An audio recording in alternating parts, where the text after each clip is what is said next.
Olá, curiosos, tudo bem com vocês? Eu sou a Cris, a sua contadora de história aqui do canal Conhecendo o Sobrenatural. Desde já peço para você deixar seu like, se for novo por aqui, se inscreva no canal. E também peço que você comentem, assim o YouTube vai entender que você interage com o canal e você recebe as notificações.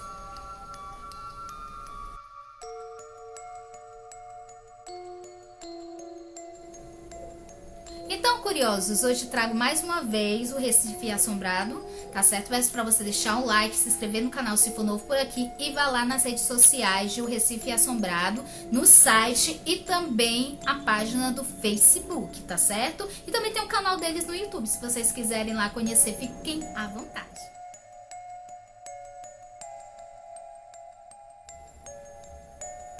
Então, curiosos, vamos mais uma história de O Recife Assombrado.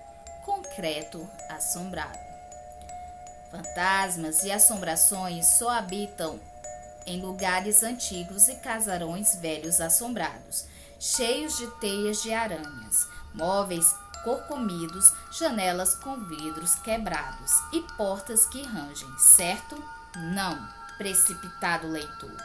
Não se deixa enganar por ideias preconcebidas ou que fazem parte do chamado senso comum, principalmente numa cidade repleta de ocorrências inexplicáveis como Recife. Na capital pernambucana, alguns espigões de concretos e modernos condomínios também são áreas de atuação de visagens e almas penadas, na maioria das vezes porque foram construídos em terrenos onde antes existiam outros imóveis supostamente assombrados. Os espectros parecem desconhecer que suas moradas originais foram demolidas e continuam a perambular pelo local, perpetrando o pavor entre os novos proprietários. Caso exemplar é de um conjunto de pequenos prédios no bairro de Casa Forte, que tem uma ampla área de lazer. A construção é dos anos 80.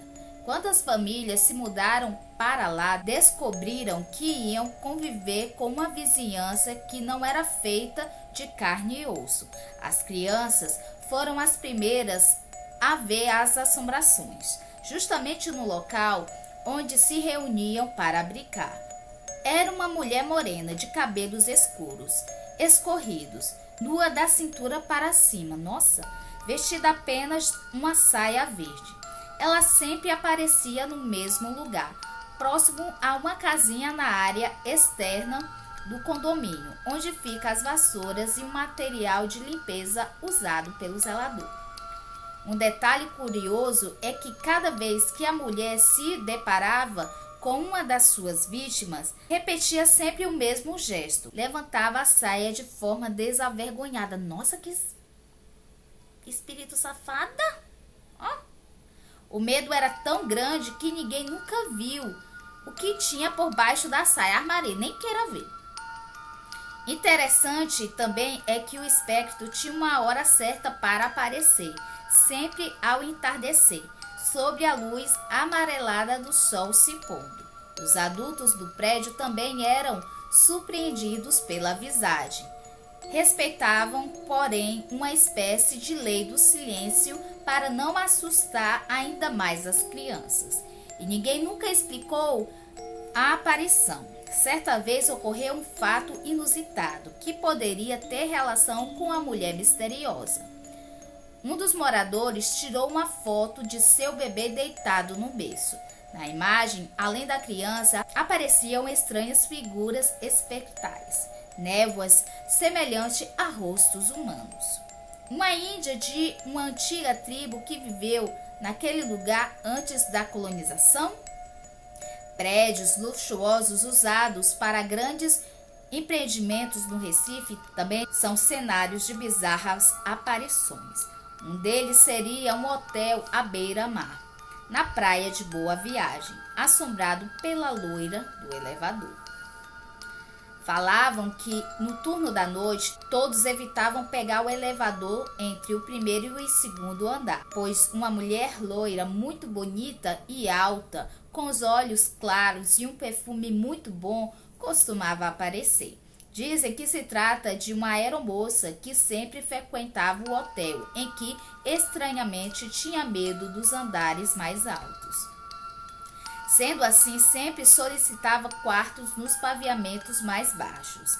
Esta moça faleceu de forma repentina em sua cidade natal, mas como gostava muito do Recife, voltou a frequentar o hotel de sua preferência. Dentre os relatos mais conhecidos sobre o fato, um se destaca. Um mensageiro novato que não conhecia a história da loira foi solicitado pela recepção para acompanhar um hóspede até o segundo andar. Por volta das 2:30 da manhã, ao pegar o elevador de volta para o térreo, antes mesmo da porta se abrir, ele sentiu um perfume feminino inebriante. Quando a porta abriu, viu a bela mulher na sua frente. Ele entrou e desejou-lhe um bom dia. Ela respondeu que ainda era noite, e quando se virou para falar com o rapaz, ele viu que o outro lado do rosto dela estava seco, como de uma caveira, com uma carne ressecada. Uma face horrenda. Ele só teve tempo de gritar antes de desmaiar. Quando a porta do elevador se abriu no térreo, todos correram para ver do que se tratava. E lá estava o pobre mensageiro no chão do elevador. Às vezes, a assombração tem origem no fato trágico relacionado à obra de construção desses modernos edifícios. Parece se enquadrar, neste caso, um fato registrado no ano de 1991, num conjunto de prédios residencial próximo à Praça Chora Menino, no bairro da Boa Vista. A principal testemunha era, na época, uma garota de 15 anos, e o irmão mais velho tinha se mudado para um dos apartamentos do conjunto, no 10º andar. Vinham de uma cidade do interior, mandados pelos pais para estudar na capital. Apesar da facilidade de morar no centro e da liberdade de estar longe da vigilância familiar, uma coisa não agradava a jovem naquele apartamento. Era uma sensação de angústia que não sabia explicar, como se alguma coisa estivesse errada naquele local. O irmão dizia que era apenas saudade da casa deles, das conversas do pai, da comida da mãe. Ela até concordava com a explicação, mas não ficava convencida. Numa noite de sexta-feira, procurou afastar este pensamento negativo e se preparou para dormir. Vestia a camisola quando o irmão a informou que iria sair com os amigos e poderia chegar tarde. Estava meio chateada de ficar sozinha, mas se despediu dele e foi direto para a cama. No quarto havia uma janela grande, de onde dava para ver um bom pedaço do céu. A noite estava sem lua e o firmamento era só das estrelas. A moça apagou a luz para observá-las, ao som de um rádio que só tocava músicas suaves. Ficou ali deitada durante muitos minutos, sem conseguir pegar no sono, até que tocou no rádio uma canção da qual não gostava, e ela se esticou em direção à mesa de cabeceira para mudar de estação.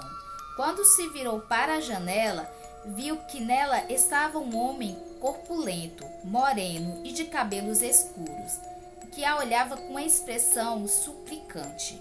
A sua primeira reação foi berrar e sair desesperada pelo corredor.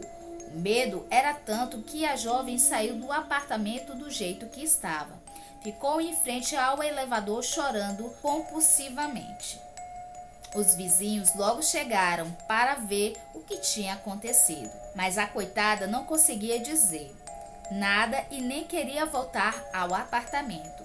Foi aparada por uma vizinha até que seu irmão chegasse. Ele tomou um grande susto, mas depois ficou zangado, dizendo que a irmã tinha apenas sonhado e que estava dando vexame na frente da vizinhança. A moça se acalmou e voltou para casa. Não comentou mais nada sobre o ocorrido. Por via das dúvidas, na noite seguinte, pediu ao irmão para dormir no quarto dela. O rapaz concordou meio contragosto. Colocou um colchão ao lado da cama da irmã e só assim a garota conseguiu pegar no sono. Perto da meia-noite, ele a cutucou. A moça abriu os olhos e constatou que ele estava espantado. Ela virou em direção à janela e a aparição estava lá outra vez. O homem moreno, com roupas esfarrapadas, fitava-os de um modo assustador. A garota ficou sem voz ao perceber que ele flutuava em vários metros do chão, na altura do 10º andar. O irmão a puxou pela mão em direção ao corredor. Agora estava convencido de que ela não tinha sonhado. Na manhã seguinte, ele contou a história ao porteiro, mais antigo do conjunto, que ofereceu uma explicação para o caso. Esses prédios foram construídos no terreno amaldiçoado. Aqui nos tempos antigos, muita gente morreu numa guerra, inclusive mulheres e crianças. A construção foi muito complicada, acontecendo muitos acidentes. Um dos pedreiros caiu do 10º andar quando dava acabamento numa janela. Na época, disseram que ele tinha sido empurrado e sua alma está penando, querendo justiça. E é por isso que ele aparece pedindo missa. E assim foi feito. O rapaz providenciou uma missa na igreja do bairro, mas os irmãos não ficaram para saber o resultado. Mudam-se na mesma semana. Meu amigo, pensa você, né, que só construção antiga, a pessoa derruba e constrói outro em cima. O edifício do Joelma tá aí pra isso, né, gente? Inclusive, parece que tem um negócio lá que hoje o povo não pode mais entrar, não pode mais fazer filmagem nem na frente, gente. Porque ele tá ligado a tanto casos sobrenaturais que tá proibido. Parece que tá proibido. Me corrijam se eu estiver errado, mas parece que proibiram, viu? E o edifício Joelma até hoje tem relatos lá, né? Eu que não queria entrar, gente. Eu queria ter curiosidade de passar por frente. Entrar. Não. Entrar não tenho coragem, não. Porque ali, viu, aquele pedaço ali é amaldiçoado. Então, se vocês moram aí em São Paulo, deixa aqui no comentário que já passou em frente do edifício Joelma, né?